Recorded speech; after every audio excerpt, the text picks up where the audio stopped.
Grierson के मानक मैथिली पर विचार के बाद उत्तरी और दक्षिणी मानक की अपनी विशेषताओं दिखाने के बाद अब हम लोग अपनी जो देशी मिथिलांचल के क्षेत्र के हैं, इन सब ने मानक मैथिली पर क्या अपने विचार रखे, इस पार्ट 2 में हम लोग ये पढ़ेंगे। मानक मैथिली का पार्ट 2 में है। आधुनिक काल में सबसे पहिने आचार्य रामानाथ झा मानक मैथिलीक शोध पर काज करबाक प्रयास कयला, परंतु किछु कारणवश हुनक शोध अपूर्ण रहि गेलनि, अर्थात पूरा नहीं हो सका। पुनः डॉक्टर सुभद्र झा, डॉक्टर अमरनाथ झा सेहो मैथिलीक मानक भाषाक चर्चा कयलनि, मुदा एहि संदर्भ में विशेष प्रयास नहीं कयलनि।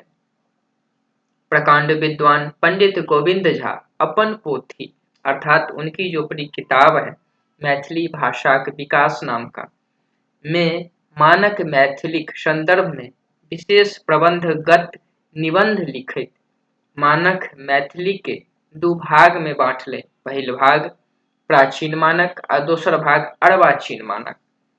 तो हमने ग्रियर्सन का पढ़ा उत्तरी मानक, दक्षिणी मानक, और इसमें पढ़ेंगे पंडित गोविंद झा के अनुसार प्राचीन मानक और अर्वाचीन मानक। तो प्राचीन मानक क्या होता है?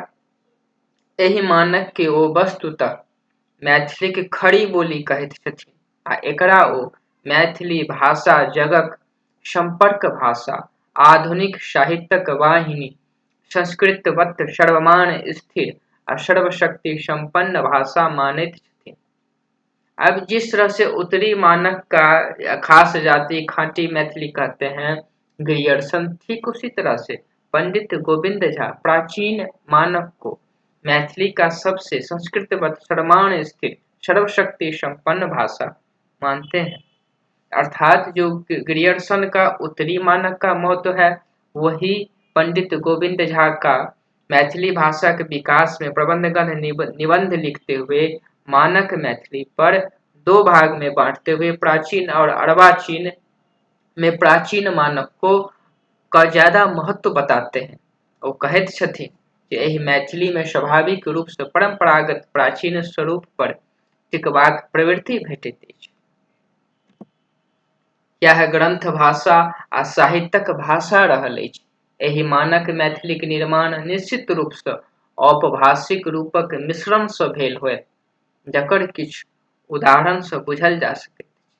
अब ये मानक स्वरूप और औपभाषिक स्वरूप इसे बांटते हैं कि ये मानक जो मानक प्राचीन है मैथिली का मानक स्वरूप है, ये कैसे विकसित हुआ? तो इस तरह से मानक स्वरूप में देखलऊं, औपभाषिक स्वरूप में अर्थात आम जन के बीच देखला, दखलऊं, देखलों, देखला, देखलूं, देखनू इतने रूप में पाए जाते थे।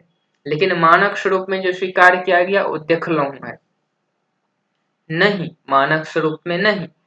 औपभाषिक स्वरूप में अर्थात ये आम जन के बीच इतने रूप में पाए जाते थे, नहीं, नहीं, नहीं, न, ने, नौ इत्यादि। होइतैक, होइतै, होतै, हेतै, हेतौ इत्यादि।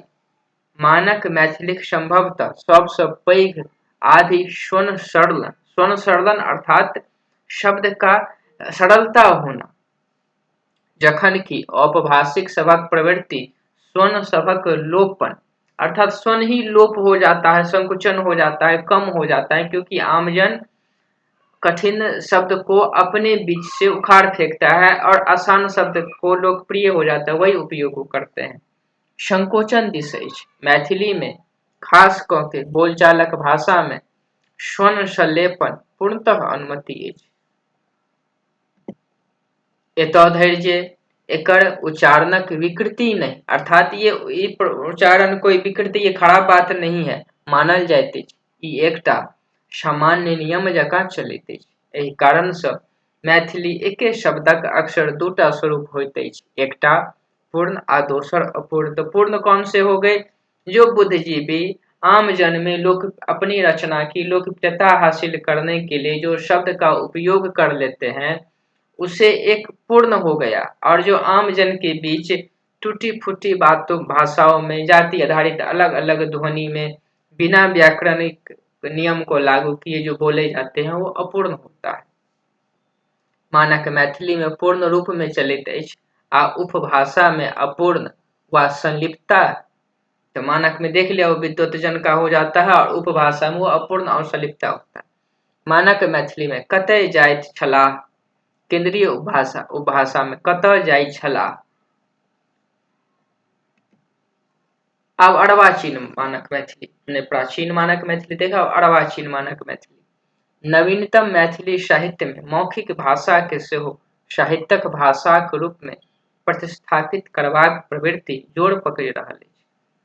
अब ये मौखिक भाषा को अर्थात अपढ़ अशिक्षित लोग द्वारा जो बोला जाता है उसे विद्वत जन अपना करके जो मानकीकरण करते जा रहे हैं, इससे साहित्य में और भी कितने सारे शब्दकोश का विकास होता है, भाषाओं में विविधता देखने को मिलता है।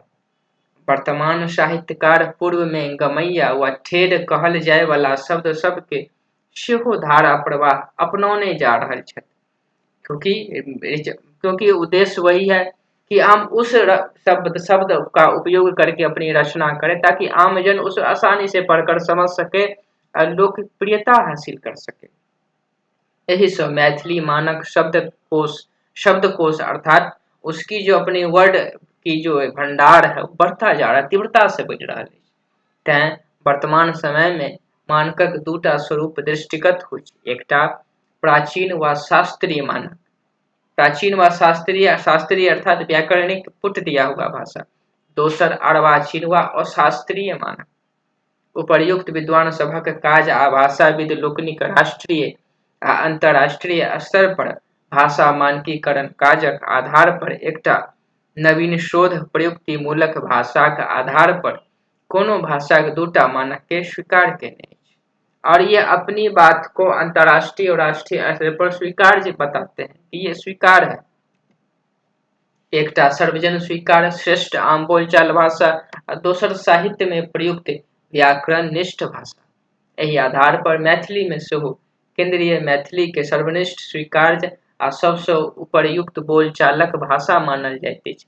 जो उत्तरी मानक के संबंध में गिरियर्सन कहते हैं, वही यहाँ पर यह प्राचीन मानक के संबंध में पंडित गोविंद झा कहते हैं। दोसर दिस मैथिलीक एकटा स्वीकार्य व्याकरणनिष्ठ शास्त्रीय प्रयुक्त भाषा सेहो अछि, जकर किछु उदाहरण से बुझल जा सकैत अछि। इसका उदाहरण दे रहे हैं केंद्रीय उपभाषा और व्याकरणनिष्ठ मैथिली।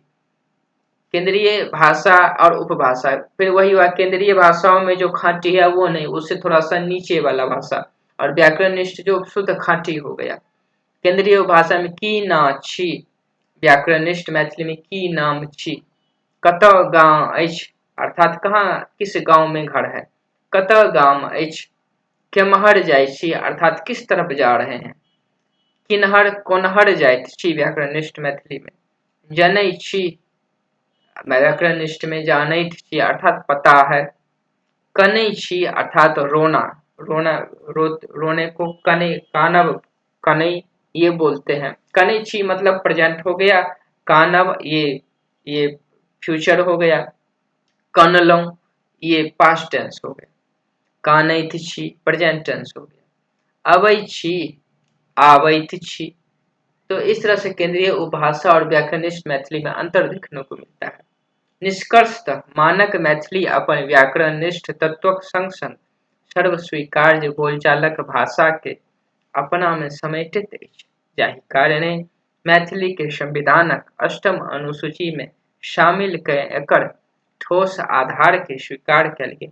हम सब ने देखा किस तरह से गिरियर्सन उत्तरी मानक दक्षिणी मानक को में बांट करके व्याकरणिक स्तर पर, ध्वनि स्तर पर, शब्द का स्तर पर अपना अलग अलग विशेषता दोनों मानक भाषाओं का बताते हैं। ठीक वैसे ही पंडित गोविंद झा प्राचीन मानक और अर्वाचीन मानक में बांट करके मानक मैथिली भाषा के समृद्धता के लिए इस बात को स्वीकार करते हैं किस तरह से आम जन की बोलचाल की भाषाओं को विद्वत जन अपनाते हैं। इस तरह से मानक मैथिली का ये पार्ट 2 खत्म होकर के बड़े टॉपिक को हमने समेटा और 2 आधार पर पंडित गोविंद झा और गिरियर्सन के आधार पर हम सब ने पढ़ा। लाइक सब्सक्राइब जरूर कर दीजिएगा।